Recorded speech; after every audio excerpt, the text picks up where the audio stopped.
Total Schmidt Show from an airplane bathroom. Let's do this. Total Schmidt Show Season 3 is upon us. Tune in every week. I talk to entertainers from all over the world. Singers, dancers, comics, musicians, drummers, blah, blah, blah. All kinds. Techs, even some cruise directors. Most of the entertainers I talk to work on cruise ships. If you ever wanted to know what entertainers do, how they get through their day, any of the behind-the-scenes stuff about entertaining, we'll talk about that stuff here, as well as we'll delve into some of the entertainers and some of their works, some of their albums coming up, some of the things they've done in the past, things you can look forward to in the future.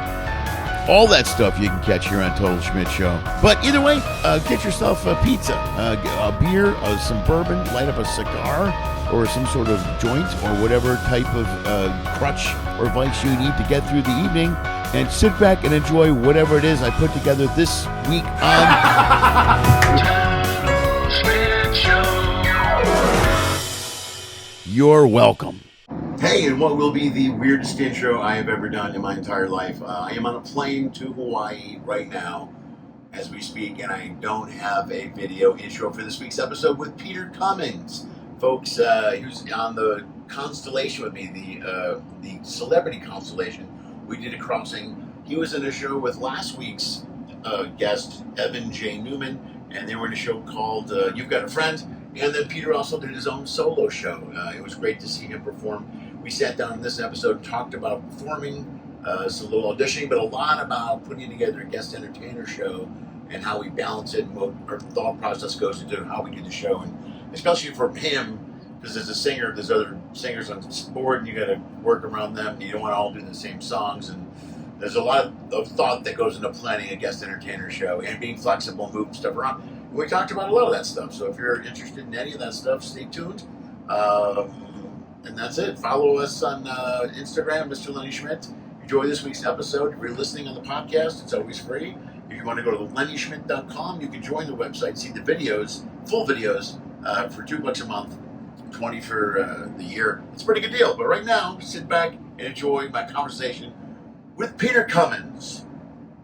You were fucking great yesterday. Thank you. Great job, man. It was a really great show. It was fun to watch. I love to watch. I was telling Evan, man, I like to watch guest entertainers, how they put together their shows and what you do. And, you know, I know you're so diversified and you got so much other stuff that you do. And I'd love to see someone put it all together into one show and package. Yeah. And it's really cool. And it was cool you got the opportunity to do it, too. You know what I mean? Because you were working with the guys most of this cruise. Yeah. Right? Yeah. And you've been here 3 months? 3 months. And you do leave tomorrow? We leave tomorrow. Yeah. Did you get your flight stuff figured out? Got it all figured out. Yeah. So it's all good. Woohoo! Yeah, now we're cooking. We'll make our flight, which is good because right it was touch and go for a little bit there, but okay. Yeah. How many flights do you have before you get home? Just 2. Okay. Yeah.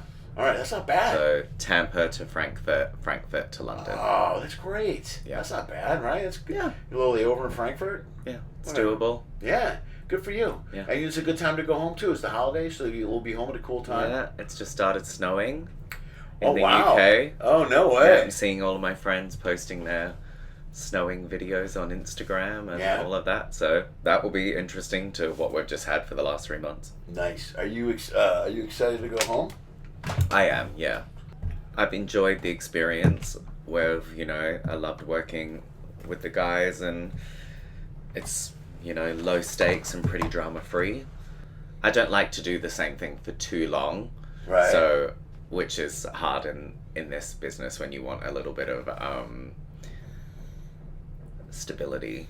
Yeah, it is. But if I had, you know, in an ideal world, it's nice to I like change. Right. So 3 months is like perfect. It's enough to like, good for you. You know, earn some good money, kind of like relax into being on board and get to know people and relax into the show. But then it's enough time for me to go, okay, move on to something else, somewhere else. You're smart too. That's why your own guest entertainer show is smart.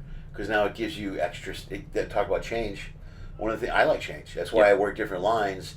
Because all our shows are structured differently on different lines. Yeah. Sometimes there's a 30-minute show. Sometimes there's a 40. And then it's a clean. Then it's an adult. Yeah. I like that. I like to move it around and change it a little bit. So the theater spaces are different. The technology's different. Yeah. The guests are different. Jeez, that changes all the time. Like every week, every other week. Something that really is a hit. A song that's a hit on one ship can, you know, not really resonate with Yeah. other people whatsoever.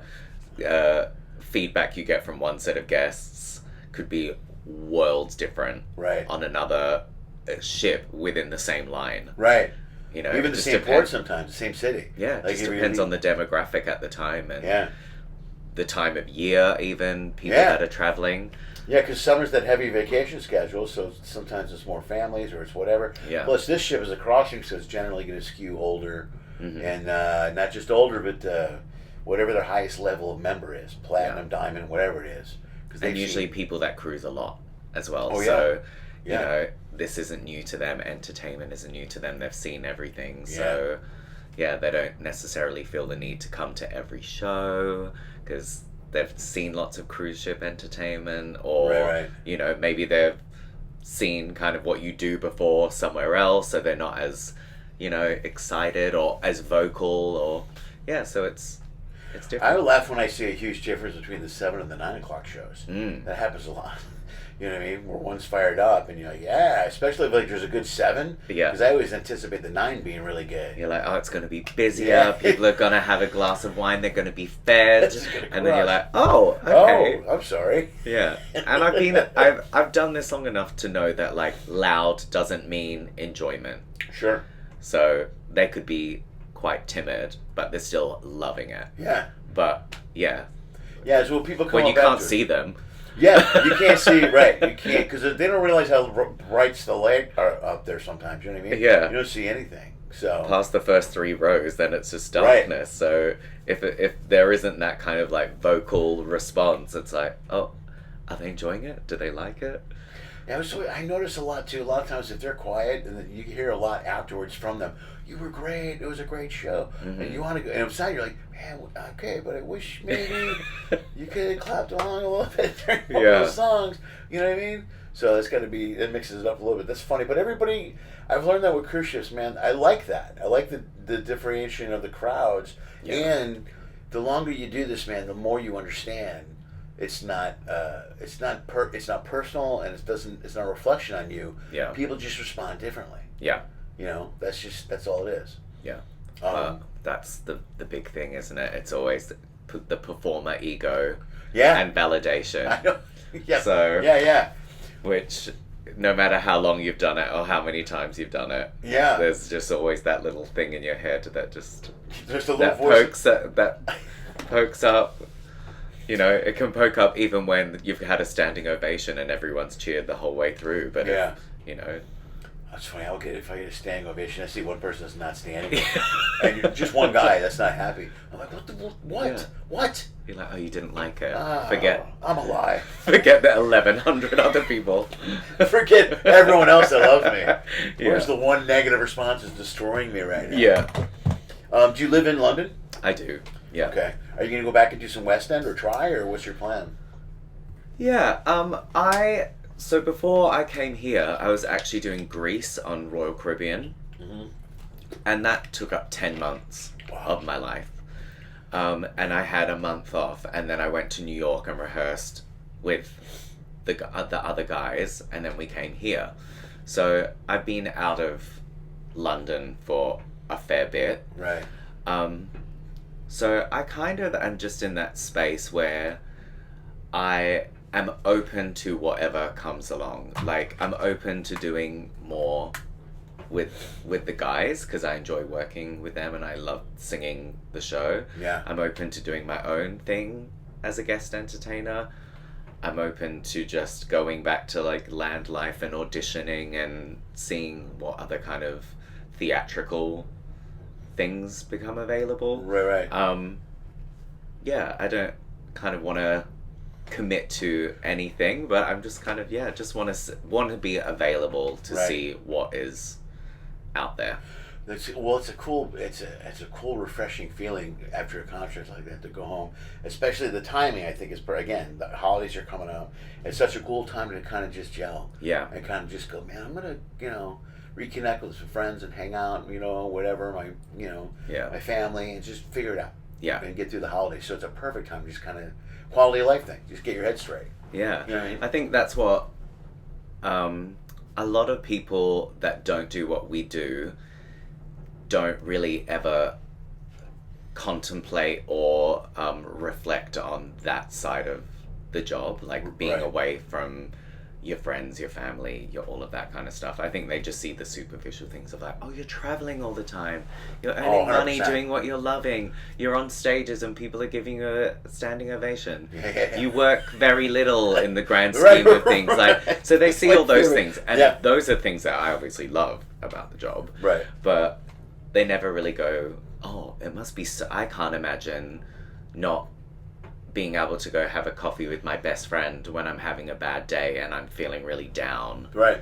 And I need to just talk it out with someone that knows me and has known me for 10 years, 15 years, or just hug your mum and dad, or when you're having a bad day. Or just grab a quick lunch with someone, you know what I mean? Yeah. Anything. Or just a family dinner where you just drive to your mum and dad's house and you have a family dinner, and then maybe you don't see them for 2 weeks, but you know, it's just... No, I can't. I'm home. I play Dallas after this week. I fly there tomorrow, and then I'm home for our Thanksgiving next week. You know, and I get the daughter. I have 2 daughters that live with me, 23 and 20. Yeah. And man, I love just being home. And then Lily will get up and she's like, "What are you doing?" "I'm going on a hike." I'm like, "I'll go." "Okay." And we just out of the blue, just go for a hike. Yeah. And those are things that you don't, that people don't realize you don't have. Another thing they notice, I get this a lot, is people that I laugh when you said that you only work at night thing.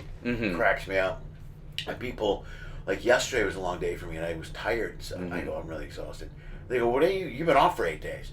And I go, I had 2 auditions and I worked on my website and edited 2 videos and wrote for 3 hours. I mean, I was really kind of tapped when I went out last night, you know? Yeah. I didn't even want to go out. I'm like, I just want to go to bed. But I worked all day. But people don't realize the work that goes into the show. Yes. You know? And for me, it's the writing and telling the jokes and creating new material. And for you guys, it's the constant rehearsal with the people you're with on over and over again. Yeah. To perfect what you're doing so that it looks seamless. Yeah. You know? But it's also like a show day. What does that look like for you? Like, for me, I need rest. Right. So it's not even just like a vocal thing. It's like to be switched on mentally, to be able to have banter that flows with the audience without getting tripped up on your words or your brain and your mouth not connecting. Right. So it's, natural and seamless. And so for me, that means rest. Right. Like, I need to sleep. I need to not be doing too many things on a show day. Right. And nutrition and what you can eat and what you can't eat. Like, I can't go to the buffet at 6 o'clock. Right, yeah. And then do a show because there's no way, I'm burping, I'm full, and you're singing a line, and in between you kind of have to look off and go, it's like, so people go, "Oh, why don't you eat in between shows?" It's like, I can't. There's not enough time to let it digest. And you sit on a big plate of food that makes, I just stand around talking. I don't eat before shows. Yeah. You know what I mean? I do the gym. I like to do the gym late. I fast, drink water, and then between the show I'll have an orange. I just started doing this recently in a low protein shake. Yeah. Whatever, but and I like after the show, I usually like to, I'll go out and socialize after a show, but then before the show I decompress a lot. I've really gotten into being alone. But everybody's got their own pattern thing that they do on show day. Yeah. That you've got to be mentally prepared for the show. Yeah, and that's the thing. We only work at night of that day, obviously. But for me, the preparation is a day long. It's all day long. Yeah. Yeah, well, people on the cruise ship always react that way. I've had friends, too, that people don't understand the work. One of the reasons I started this podcast was that people don't understand how we all... This is what we do for a living. You know, everyone's like, a lot of times someone will say, "Well, if you stick with it, you're going to do great," and you're like, "I'm doing great. I don't know. I've been doing this 30. I put kids through college. I mean, there's a level that people don't understand of entertainment that if they don't see you as huge, they think you're not there yet, or you haven't made it, or whatever. Yeah, and they don't realize I was blown away when I started working shifts. I've only been doing shifts for 12, 13 years. The amount of incredible talent out here, people that perform on a regular basis. I mean, I was floored. Yeah. You know? There's so... I did my first ship as a production cast member in 2010. Yeah. And I've done them, I'll do one, then I'll have some time, a few years off, then I'll do another one. So, I've done many ships in a 14-year period, but I've always just come and gone from them.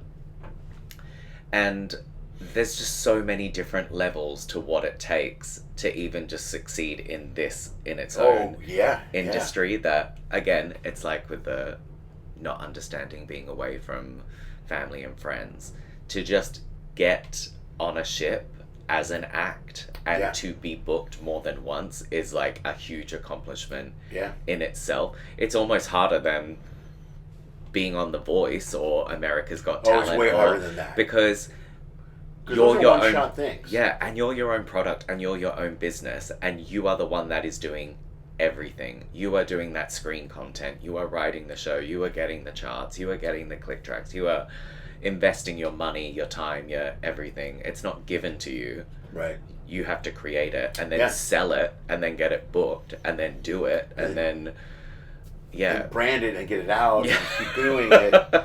I'm always impressed by guys like you that come from production cast, and then I was talking to Terrence a little bit about it. When you create your own guest entertainer show, it's such an impressive thing to see. It's a smart approach too. It goes back to what we said earlier. Yeah. You have more control over the work you get if you put in your own guest entertainer show. Yeah. You know what I mean? But you're the one, you're the producer, the writer, the whole package. Yeah. It's you. And then I was talking to someone the other day. Every once in a while, somebody asks me about getting work on ships. And I go, it's hard to get in. I go, once you get into the mix, you're in pretty good shape, because if you can do one or two ships, they can depend on you. Yeah. They know they can depend on you. Now it's not even a question. They go, well, for sure, Peter can do this for sure. We'll use him for 3 months. So it's not a debate. The hard part is the first part, getting in. Yeah.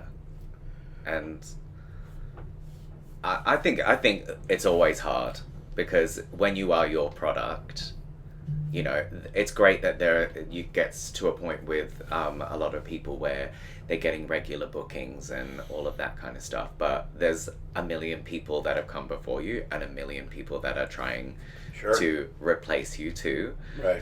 And the world is ever evolving. Right. Like when did you start doing it? Ships I've been doing almost around 12-ish years, somewhere around there, but stand-up in general 37. So obviously in 37 years, the world has changed a lot. But even in 12 years of ships, the world has changed a lot. So have you found that, how often do you have to adjust your show to kind of reflect I adjust the show all the time. I tape all the shows and I write a lot of content, and I turn over at least 45 minutes of material every year. And when I write it, I just try to be more aware of what's going on at the time. Just recently, I went through my act and pulled a bunch of stuff out. Then I'm like, this isn't going to work anymore. This isn't going to work anymore. Just minor jokes that were this or whatever that just don't fit the theme. Comedy grows constantly throughout the time. And people complain about this political correctness. You can't be funny. You can. Now you just got to be a better writer and be more clever about it. Yeah. You know what I mean? So I'm constantly updating. I feel the same way about music, though, because you guys, music changes so much over the years. It does, and now they're trying to get the cruises would love to get a younger audience out here. So that means you've got to find a way to make update or keep your stuff current. Or one of the advantages that music has is there's millions of songs out there that no one knows were written 70 years ago. Yeah. That have been recreated. Like I mention all the time, the Celine Dion song that you guys did in the show, My Heart Will Go On. Yeah. Dude, I love that arrangement of it. I've never seen it. Never seen it before, but it's such a great original, different way to see that song. And that helps younger audiences or different audiences to look at something like, oh God, I never really thought about that. You know what I mean? Yeah. So you have to update. I think we have to both update on certain levels. Yeah, I think that's what's really hard about doing what we do, is that it has to appeal to such a broad range of people. It's not like when you're on land and you're doing your own thing, people are choosing to come to something that is a product that they know or they're interested in already. Whereas you have to present them with something that they have no idea about and try to win them over with such a wide range of people in the audience. And I think that's kind of really tough to... I think it's tougher because I know comics obviously that have been, Bill Burr has a brand. You go see Bill Burr, you know what to expect. Mm-hmm. And even my friend Jimmy Parr, any comic, he has a fan base. Yeah. And I have a fan base too. If I go to different areas, people know what to expect. But when we're here, and this is similar to Vegas. I was just in Vegas a few weeks ago. Yeah. Same kind of vibe. Anybody goes to a show in Vegas. Yeah. Anybody comes here. So the entertainment is got to be so broad, and you got to hit them on all different levels, and stay current. That's the part that kind of makes me feel alive, though. That's why you got to constantly keep changing. Yeah. I know dozens of artists and entertainers that I love all artists and entertainers. I know a lot of them that struggle to get work. I've talked to a lot of them, and a lot of them I'm always like, you got to write, and you got to reinvent yourself a little bit. You know what I mean? You got to update yourself. You got to we're constantly changing what we do. I mean, how many times, your Peter Allen medley, by the way, was fantastic. Thank you. It was really great. It was beautiful. But even if you don't know who he is or who those songs are, it's a great presentation that everyone would go. The cool part for me is to watch something like that and see a crowd go, oh, God, I know this song. Yeah. Oh, that's really cool. Yeah. But even the show that I did yesterday was different than the show that I did last time. Right. Because I had feedback from an agent that was like, oh, I opened with a ballad last time. They were like, we would like to see what it would be like if you opened with an up-tempo song. Right. So in that time between, it was getting finding a new song, getting new charts, getting new clicks, getting new content for the screen. Yeah. And that was the first time I did it. Then the second song I sang yesterday, I normally do another one, but it's in Broadway Cabaret. Right. And it's in Evan's show. So it was like, obviously that wouldn't be an issue separately because we'd all be elsewhere on different ships. But right. Because of the way that we've been put together, it's like, oh, I don't want the audience to hear that song for the third time this cruise. We went through the Carole King thing, the same thing. Yeah. You know what I mean? Where it's been, Tabitha had a whole bunch of stuff. You know what I mean? Everybody's got their own stuff they're bringing on here. Yeah. So you got to be able to mix stuff up and move it around and add it. Yeah, and so that second song, that was the first time that I was doing that yesterday, added that in. And then the duet with Alfreda is obviously not normally in it, because I normally do the Celine Dion song. Right. But because that's in... Oh, right on. The duet was great with Alfreda, too. It was really good. Yeah, that was fun. That was fantastic. So, yeah, it is constantly evolving, because the fact that we are on a crossing and there's so much overlap with, like Tabitha came on, and then there's some stuff there, and then Alfreda's show, and then the production cast and our show. It's like, I'm just going to make some changes so that the audience aren't having to hear the same song for the fifth time. Yeah, but then that works. Yeah, right. Like, oh, it's this one again. Oh, you're like, what could I do to kind of just save myself, getting a little bit more enjoyment for the audience. Yeah, but then that's change, though. That's the whole point of... people don't realize how much change goes into the shows when you're finally out here. I would be miserable if I did the same show all of the time. Yeah. And never changed it. So it's great to add stuff and mix it. And for you guys to do it, man, I'm so blown away. First of all, I always give props to the musicians on these ships. They're insane. They're insane. I don't know how they do it. Yeah, right? They go between you and Evan and Alfreda and then the new band and Tabitha and it's sometimes with the people getting on, they're getting the charts day of, hour rehearsal, changing the song. So in order to change anything, it's insane for you guys to all get on sync and find time to work together and be able to implement something new into your show. Yeah. It is a testament to the musicianship because, 45 minutes, and, they get the charts maybe a day or two in advance, but they're so busy all the time. Yeah. They don't have time to really look at them properly and rehearse. So the fact that they can produce that quality of sound in 50-minute rehearsal is just a testament to their skill. Yeah. Because we like to think we're good at what we do, but if we were thrown a whole new bunch of material on the do day all this tomorrow. Or do all this tonight. Okay. And here's 50 minutes to work through it. It's like, okay, I think something would come out. Yeah. I don't think it would be as polished as that. No, they sound amazing. They're spot on. You know what I mean? They're fantastic. So, I bow down to them. It's awesome. Yeah, that's why the whole package is great to watch, man. To watch all the and crossings to me are always interesting because there's so much more entertainment, and you have to mix it up. You got to do different things on there. Yeah, and they've played multiple times a day. Yeah. for 14 days.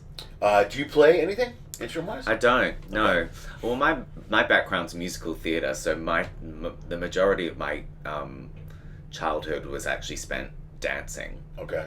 Yeah, so I was always, at dancing school and dancing studio and competitions. And Australia? Yeah. Okay. Yeah, so started off dancing, and then as I got into my teen years, discovered that I had a voice. And then, so it's kind of been singing and dancing and acting. And perfecting that. Yeah. Yeah. When did you do, I saw the play, The Princess, the Australian play, The Desert, the Boston, Priscilla, Queen of the Desert. Priscilla, Queen of the Desert? Mm-hmm. What part did you play in that? Or have you played multiple parts, probably? I did, right? yeah. So I did it 4 times. So the first time I did it was the UK and international tour, and I was in the ensemble. Oh, that's great. Okay. And then I covered 2 of the lead roles. So I was the first cover for a role called Bernadette, the transgender role, and then I was second cover for the middle role called Tick. So that was great. I only got to go on once in a whole year. Really? Yeah. Once. And then the second time I did it, when I was in New Zealand, I did a New Zealand production. Okay. I was just in the ensemble and I didn't have to understudy anything. Okay. And that was a shorter contract, so I was actually happy with that. Yeah. Because I thought I can just enjoy being a paid tourist in this country. Yeah, it's a lot less pressure, kind of. Yeah. So that was very dance heavy. Yeah. The third time I did it on Norwegian Epic. Yeah. So, I saw it on the Epic. Yeah. So then I played Bernadette full time for that whole contract. Okay. Which was good because it's a replica production with the same director and choreographer as the West End, Broadway. Right on. Okay. All right. So I didn't have to learn the show because it's even the same better. choreography, direction, That's everything. awesome. It's just It's kind of cool. It's like your wheelhouse. Yeah, just a shorter version. So I went into that kind of in a powerful position, being I'm in rehearsal, but I know what I'm doing. Yeah. People are coming to you with questions like, what do you think? Do you think? Yeah. Yeah, that's great though. And then the last time I did it was in Australia, and I was the off-stage standby, so I wasn't in the show, and I understudied Bernadette and Tick, so I would just go to the theatre and just sit in the dressing room in case anyone was sick. I'm always blown away though. Understudy seems so hard to me because you gotta know all those parts. Yeah. And you gotta be ready to go. I don't think I would like it if it was a show that I never knew. Right. But because I had, by that point, it had been years with this show, and the material was it's just almost in you. Yeah, muscle memory. Yeah, yeah. So it was fine. And I got, I negotiated in my contract to have 1 agreed performance for both of the roles. Okay. So I knew that I had a specific date that I was going to do it, and it wasn't just I was learning it and I never knew. Right. And so I had kind of something to look forward to. Oh, that's really cool. Okay, in 3 weeks' time I'm going to do this role, and, a week after that I'm going to do this one. And right. Yeah, so that was good. Right on. Do you have any other shifts lined up? No. Are you going to come back? You probably will, won't you? Yeah. I know you're still kind of in that see what happens stage. Yeah, I would 100% work in this group again. Yeah. So if they have some stuff for us, then absolutely. I think 3 months is probably my limit, time-wise. 3 months is pretty long. Yeah, I think that's a little too long for me. Yeah.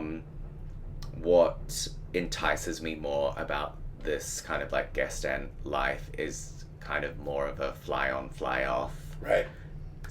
Get on, do your job, enjoy some ports, go somewhere else, or go back home for a week or 2 and then go to the next one and kind of mix it up. No, that's what I do, man. I don't know if I would have the longest I've done. When COVID came back, I did a long contract, which everybody did. But I'll do maybe usually 2-3 weeks at the most. Sometimes only 2 or 3 days, But I don't know if I'd want to do a long contract. I mean, I'm open to thinking about it, but I really and different lines. I'm done here. I got Dallas. I go home. Then I'm back on celebrity, but then I go do Carnival for a couple, and then I bounce back to here, and Yeah. I like change enough to the point where I like it being different. You know what I mean? And short ports, and then different all over the place. Like I'll be back up in Mexico, and then I love Alaska, and Yeah. you know what I mean. I like to bounce around and move around a lot. Me too. Yeah. So I'm open to that, and if that's offered to me, then absolutely I would love to do it. But yeah, more small little things. Yeah. That also allow me to, that don't take me out of pursuing also other performance. I think that's also, I get this question a lot, and it's understandable because we're on a cruise ship, but people go, what ship are you going to next? And I'm like, oh no, like I'm a singer. So like, I'm doing this right now, but like I also, doesn't mean I don't want to do like my own cabaret show in London and the Fringe Festival and maybe like a UK tour of a musical, or you know, it's like you're not connected to the ship. No. You're not the. It's just one place that I like to perform, and that the job has taken me to, but it's not like my identity as a performer. No, which gives you so much more power and freedom, man, to be able to do that. Yeah. Quality of life is such a big deal in this line of work. First of all, we're lucky we're working in a lot of ways. We really are. Absolutely. And I know we put work into it. We're not taking away anything from that. Mm-hmm. But to get the work is really difficult and hard to be able to get it on your terms. Yeah.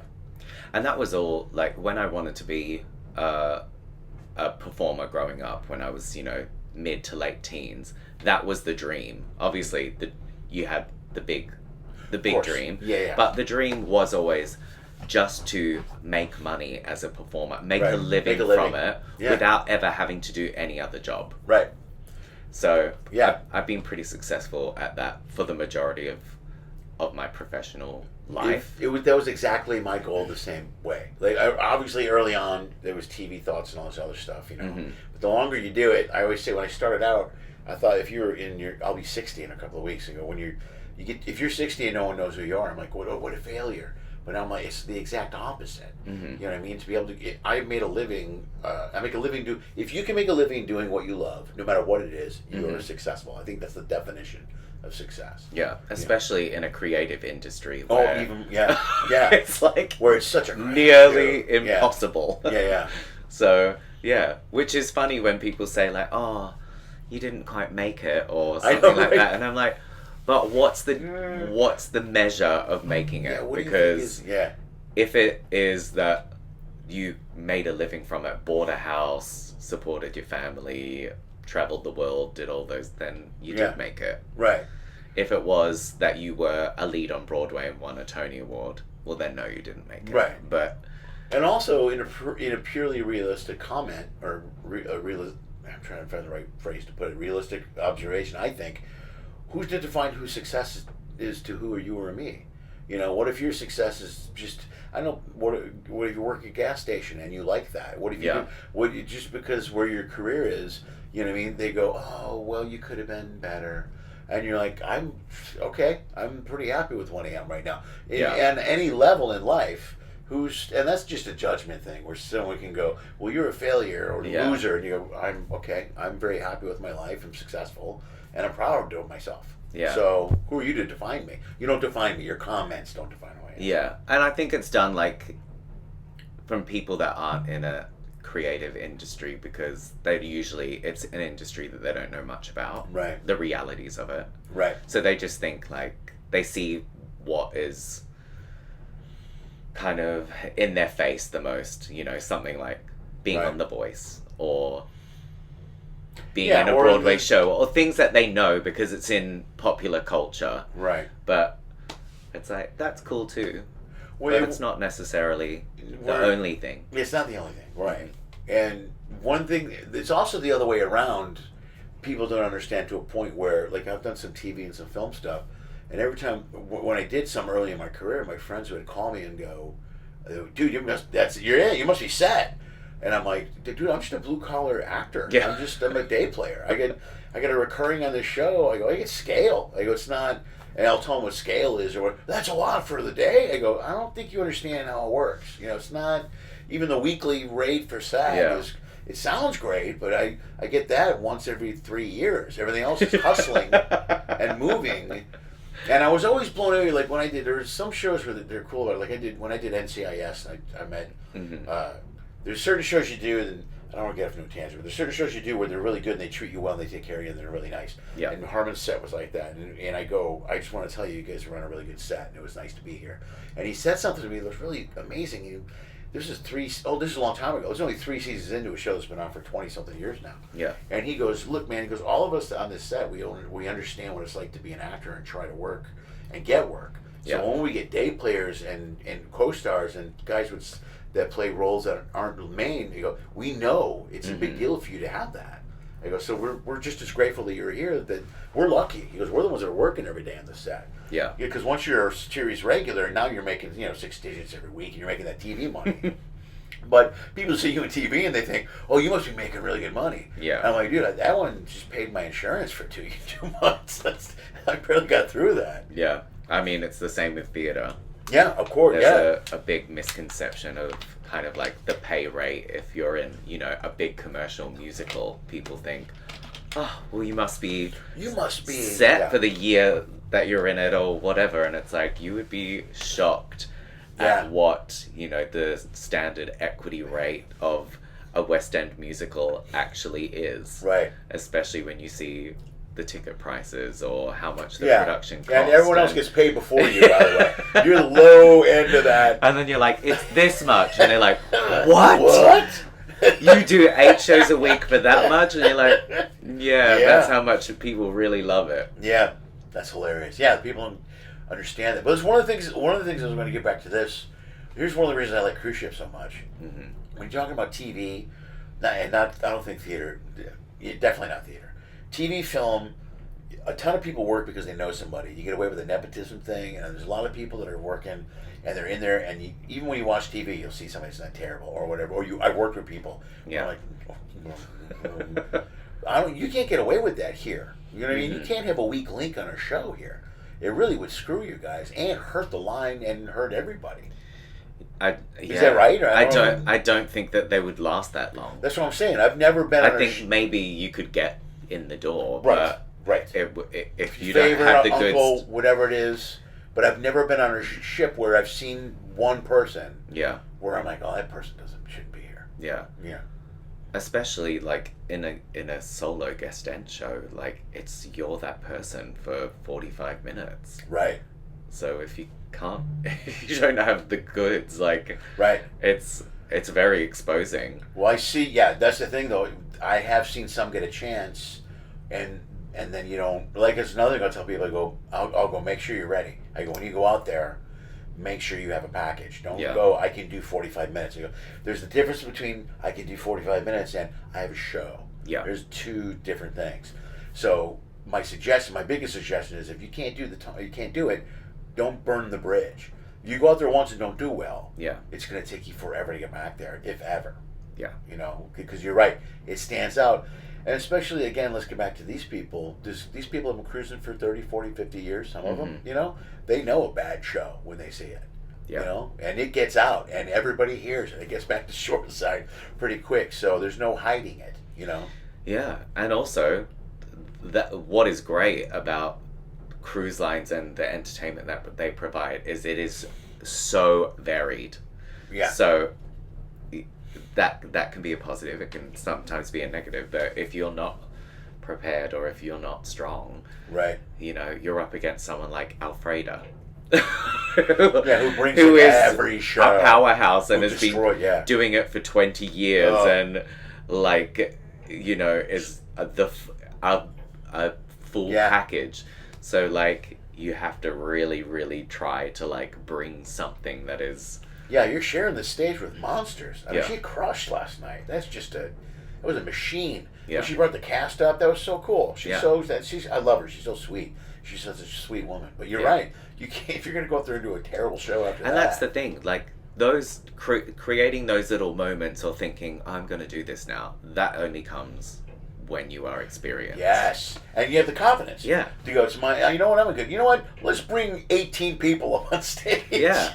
And dance during one of my Exactly. numbers. How cool is that? Or Yeah. I'm going to finish the show and I'm going to walk out through the audience Yes. and leave that way instead of going off Yeah, yeah. side of, like, Yeah, it was I wouldn't badass. even think to do that. Yeah, she's great. That's great. So, yeah, you need to, and, you know, the downside is with these people that are seeing all this entertainment, it's just going to bring comparison. Yeah, yeah. You know, so you got to kind of make sure that you know what you're doing. I think sometimes they don't. Some people, I've had some people that get it now when they watch. There have been some really sweet people on this cruise I've talked to, guests. Mhm. They were amazing, actually. People that have cruised all the time, and they say the night they were very complimentary across the board, which is it's great to be part of that. It's great Yeah. for them to have to look at me and go, all of the entertainment on this ship has been dynamite. Every show has been great. I've Yeah. loved going to the theater every single night, and I love to hear that because then I'm part of it and I'm involved. I love to see you do well, and Alfreda and everyone, and Evan crush, and I can't wait to see the show tonight. And Yeah. I love all of it. And Ernest, man, Ernest blew me away. I had no idea. You'll meet a lot of cruise directors, some that have a show, but he's got a show. It's a really good show. Yeah.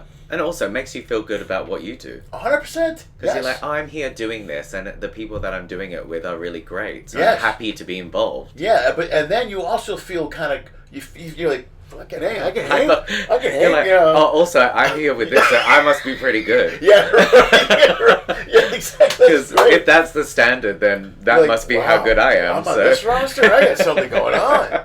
I had no idea it was this good. Yeah. That's great. Yeah, that's a rewarding feeling, man. I love that. It's been dynamite. All right, dude, this is good. Let's wrap it up, man. That's good. 45 minutes. That's pretty good. Amazing. That's an easy pod. Yeah. I can't thank you enough for your time. Come on over here Thank you. and everything. If you want to plug anything, social media wise or anything, do it right to the camera, and we'll do it at the end of the pod. Yes. Please follow me on Instagram. That's where I'm most active, which is just Peter, depending on your accent. Peter, if you're Australian. Peter Cumins, Cumins, no double M. Okay, Peter Cumins. Oh, one M. All right. Yeah, and that's it. That's it. Okay, perfect. Thank you. Thank you. Amazing.